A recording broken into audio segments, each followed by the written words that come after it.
नंदुरबार जिल्ह्यात गुटखा माफियांचा सुळसुळाट, बंदी असतानाही खुलेआम विक्री, प्रशासनाच्या कारवाईवर प्रश्नचिन्ह।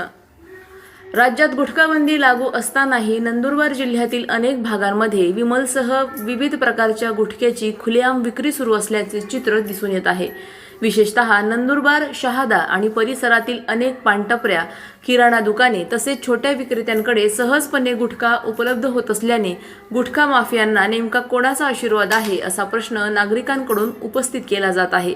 गुटख्याच्या मोठ्या रॅकेटपर्यंत पोहोचून मुख्य सूत्रधारावर कठोर कारवाई होत नसल्याची टीका होत आहे। दरम्यान जिल्ह्यात युवकांमध्ये वाढते व्यसन हे गंभीर सामाजिक संकट बनत चालले आहे। गुटखा, तंबाखूजन्य पदार्थ आणि इतर अंमली पदार्थांच्या आहारी गेलेल्या तरुणांची संख्या वाढत असल्याने आरोग्याबरोबरच सामाजिक समस्याही अधिक गंभीर होत आहे।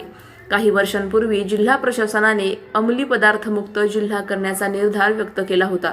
मात्र प्रत्यक्षात आजही जिल्ह्यात मोठ्या प्रमाणावर तंबाखूजन्य पदार्थ आणि अंमली पदार्थांची विक्री सुरू असल्याचे वास्तव समोर येत आहे।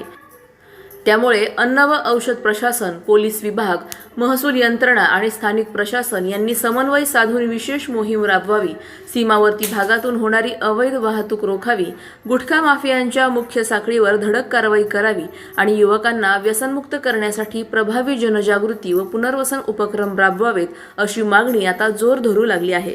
गुटखाबंदीचा कायदा कागदावरच राहणार की गुटखा माफियांविरोधात खऱ्या अर्थाने निर्णायक कारवाई होणार याकडे जिल्हावासियांचे लक्ष लागले आहे। सलाउद्दीन लोहार, नंदुरबार, न्यूज 24।